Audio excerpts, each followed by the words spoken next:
எப்பொழுதும் உன் சொப்பனங்கள் முப்பொழுதும் உன் கற்பனைகள் சிந்தனையில் நம் சங்கமங்கள் ஒன்றிரண்டாயின் சஞ்சலங்கள் காலை நான் பாடும்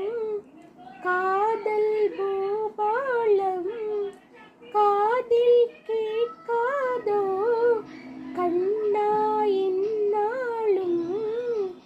ஆசையில் நாள்தோறும்